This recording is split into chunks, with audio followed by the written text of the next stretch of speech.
নমস্কার বন্ধুরা, আমার চ্যানেলে সবাইকে স্বাগত জানাই। তো প্রথমবারের মতো অর্গানাইজ করে নিজের বন্ধুদের নিয়ে ট্যুরে যাচ্ছি, তাও কোথায়? সুন্দরবনে। তো তোমরা সবাই দেখতেই পাচ্ছ যে বোর্ডে আপাতত চলে এসেছি, এখন বাজে 11:30 নাগাদ। তো দেখা হচ্ছে, চলো আমার সাথে সম্পূর্ণ ট্যুরটা দেখো।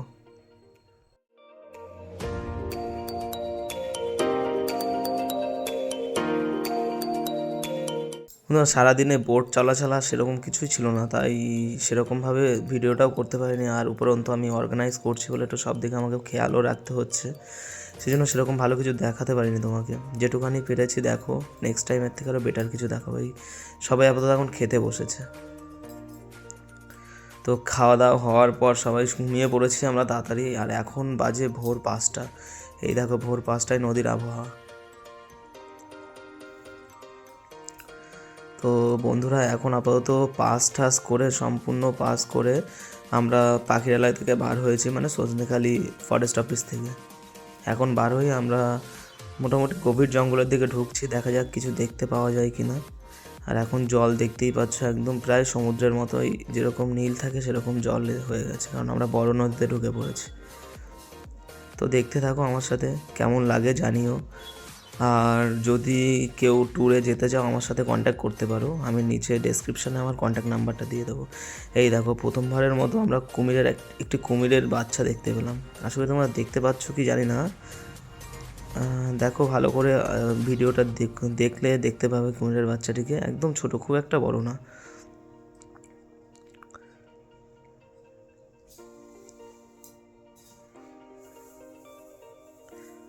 এই দেখো, এইবার ভালোভাবে আরও দেখতে পাবে কুমিরের বাচ্চাটিকে। ওই সাইডে আর একটা ছিল, আর এখানে আর একটা, মানে পরপর দুটোই দেখো দেখা যাচ্ছে। দেখো, এই দেখো, এই একটা বাচ্চাটা একদম ছোট, খুব একটা বেশি বড় না।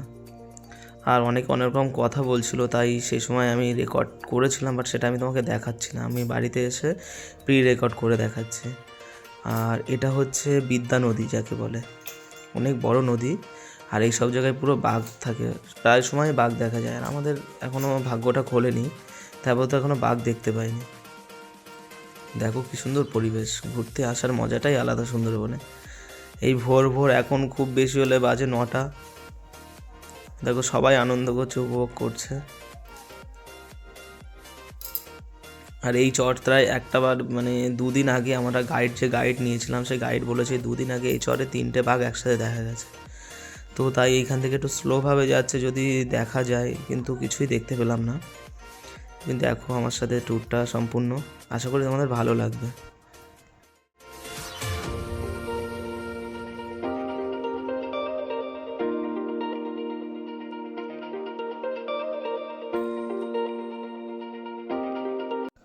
তো আমরা মোটামুটি পীরখালি, গাজীখালি, এই দুটো জায়গা পার হয়ে গেছি। ওখানে কোনো ওয়াচ টাওয়ার নেই, ওগুলো ছোট ছোট দ্বীপ, তাই ওগুলোর নাম ওরকম। তো আমরা ফার্স্ট ওয়াচ টাওয়ারে যাচ্ছি, তার নাম হচ্ছে দোবাকি। এই দোবাকি একটা ক্যাম্প। আর এখানের ওয়াচ টাওয়ারটা মূলত এক সাইডে বোট রেখে ঢুকতে হয়, আর অন্য আরেক সাইডে গিয়ে বোটে উঠতে হয়, অনেকটা বড় এরিয়া জুড়ে। তো দেখো, সম্পূর্ণ ভিডিওটা পুরো সম্পূর্ণ যতটা পেরেছি তুলে ধরার চেষ্টা করেছি, আশা করি তোমাদের ভালোই লাগবে। দেখো, এবার সবাই আস্তে আস্তে আমরা বোট থেকে নেমে যাব। এই ঘাট থেকে বোট থেকে নামছি, আর ওই পাশে আর একটা ঘাট আছে, সেখান থেকে উঠতে হবে। এটাই এখানকার নিয়ম এই ফরেস্ট অফিস। দেখো সবাই আস্তে আস্তে নেমে পড়ছে।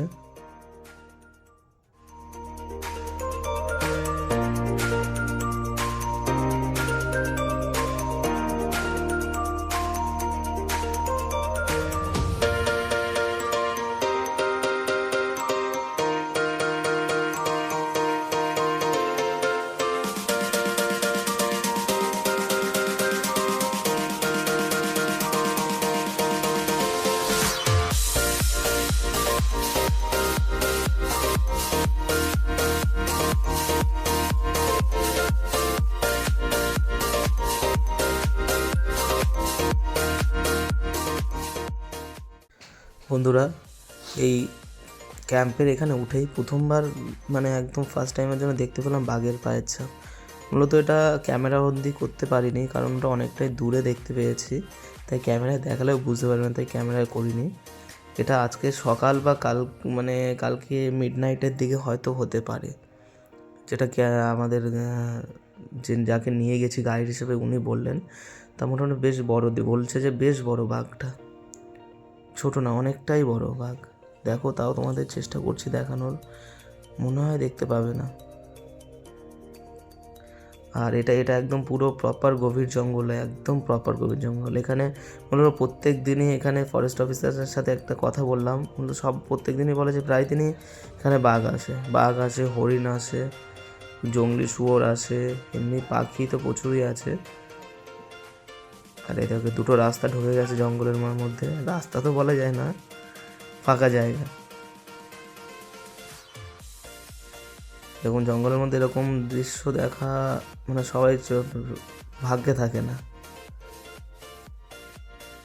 আর তোমরা দেখো জঙ্গলটা কত সুন্দর, চারিদিকে শুধু জঙ্গল আর জঙ্গল। আর আমাদের সাথে সাথে আরও একটা ট্যুরিস্ট বোট উঠেছিল, সেটা হচ্ছে মূলত ফরেনাররা আই থিঙ্ক এসেছিলো, ফরেনারদের বোট। তাদের সাথে গাইড ছিল, তিনজন গাইড ছিল এই ফরেনারদের সাথে। তো বন্ধুরা, আপাতত আমরা বেরিয়ে যাচ্ছি দোবাকি ক্যাম্প থেকে। আর এই জায়গাটা দেখাচ্ছি কারণ এখানে হচ্ছে বাঘ, হরিণ, যাবতীয় বন্য প্রাণী এসে জল খায়, তাই জন্য ওখানে দুটো চেম্বার করে রেখেছে।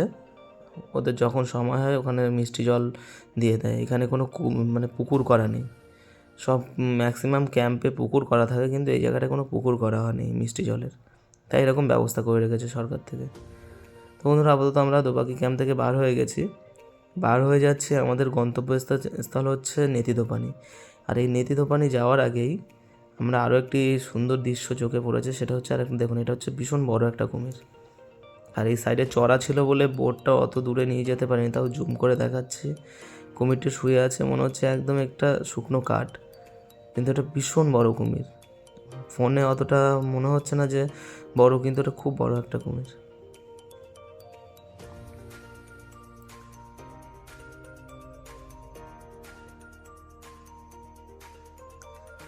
বেশি একটা কাছে যাওয়া যায়নি, কারণ এই সাইডে চড়া পড়ে গেছে, বোট আটকে যাবে বলে বেশি কাছে আমরা যেতে পারিনি। তো দেখো, দেখতে থাকো আমার সাথে, কমেন্টে অবশ্যই জানিও কেমন লাগলো, আর নেক্সট কোথায় যাওয়ার ভিডিও চাও সেটাও জানিও।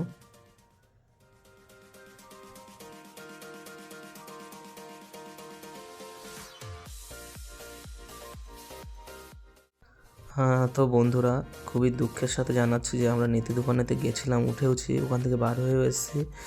ওখানে আমরা ফোন নিয়ে যেতে পারিনি, কারণ গভর্নমেন্ট থেকে ওখানে ফোন নিয়ে যাওয়ার অ্যালাউ করেনি, পুরো বন্ধ করে দিয়েছে।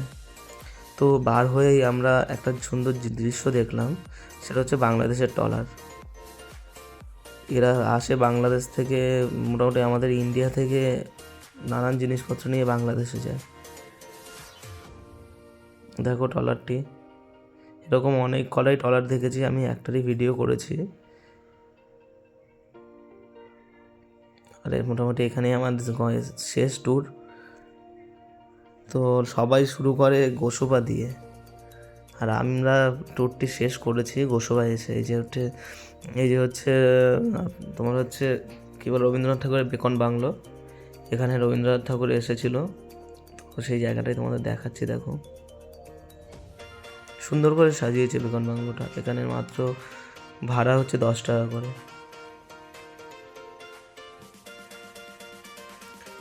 তো এইটাই হচ্ছে আমাদের শেষ। তো দেখা হচ্ছে পরবর্তী ভিডিওতে। সবাই ভালো থেকো, সুস্থ থেকো।